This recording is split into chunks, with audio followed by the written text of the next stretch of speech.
Have you had the heartbreak of infidelity? On either side of that coin, perhaps you were the one that was shocked to find out that your lover had been with somebody else. Or perhaps you were with somebody else and it was hurtful to your partner or your lover. Now, I want to start by saying that I've worked with a lot of couples that have experienced infidelity. And I'm probably going to just use heterosexual terminology just for the purpose of describing, but obviously this can be true in any relationship, regardless of gender. But let's just say that, and this is I'm going to give a very common example. John and Sally are married. They have a couple of small children, and Sally is shocked to find out that John had an affair. And John and Sally are now meeting with me to see if their marriage could be salvaged. And they've had this situation, or situations very much like that, many, many, many, many times. So we acknowledge the awkwardness and the discomfort, and we create a safe space to really go deep into understanding. We don't jump to apology. We don't jump to forgiveness. Believe me, John wants to. John wants to apologize and have it be over. But Sally's not anywhere close to ready for that. What Sally needs is to be understood for her pain. Not for the purpose of guilt-tripping John, but she needs John to feel her pain, her shock, her horror, her confusion. Because that's the quality of intimacy she's needing, because she's just gone through such, and is in the middle of such a horrifically difficult time because of this action. And I want to emphasize, as I'm coaching and facilitating, I don't want John to feel guilty. I want John to access his genuine care for Sally and demonstrate it by really feeling with her. Now, this is going to require a lot. It requires John's ability to to open his heart and to acknowledge the impact of his choice or choices. And most of us don't want to do that. We want to defend ourselves, we want it to be over, we want to fix it.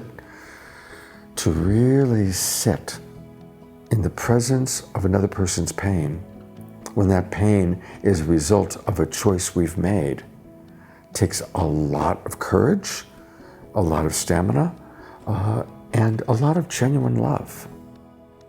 But it's an act of love and an act of healing that John can provide to Sally. And it's not like you do it necessarily just once and it's over. You may need to do it multiple times.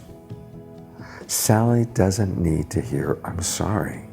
Sally needs to be heard for her pain. She needs to be understood.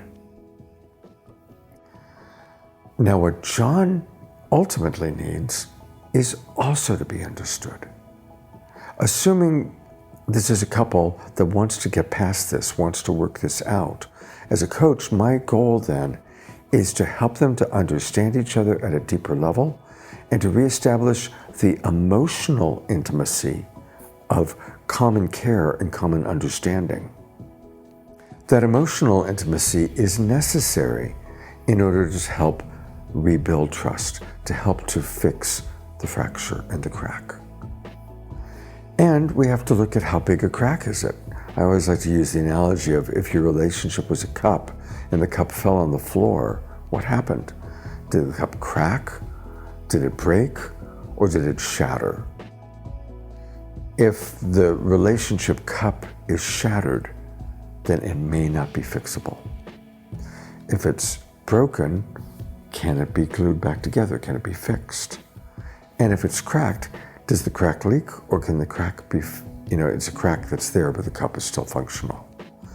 And it's a really good analogy that I've been using for probably 20 years when I'm checking to see the level of discord, or the level of hurt when trust has been broken. Not necessarily just by infidelity. There's many, many ways that trust can be broken or trust can be hurt. But remember that it takes just one moment for trust to be hurt, damaged, or destroyed, and it can take a long time for it to repair.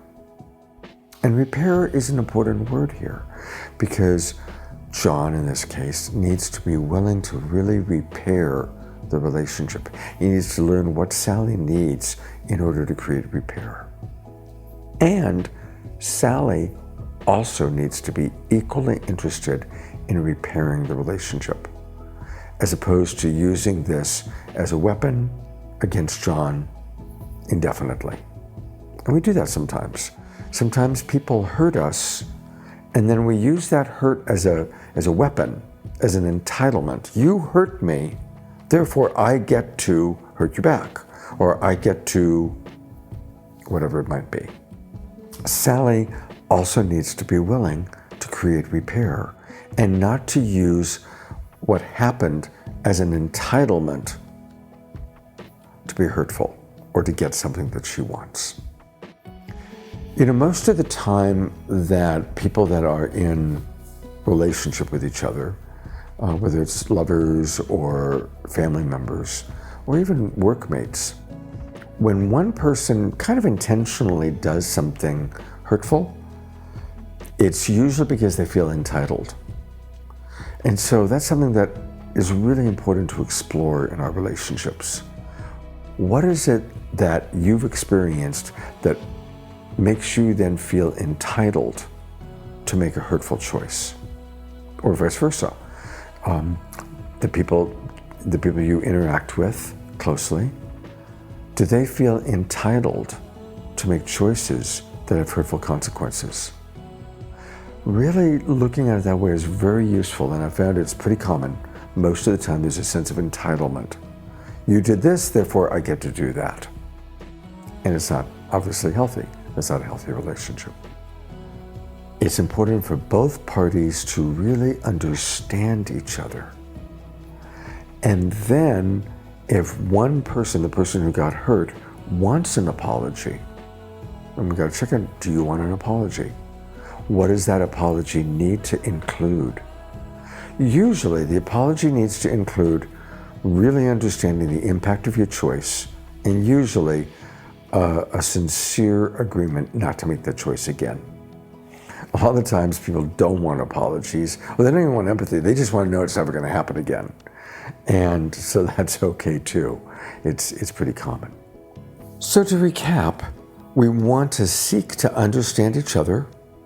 We want to create a safe space for quality communication where we're not defending ourselves, but we're really feeling with the other. We want to both desire repair. And it may include, what do you need to want to repair this? What do I need to want to repair this? There may be a lot of reassurance needing to be exchanged. And then take your time and take the steps.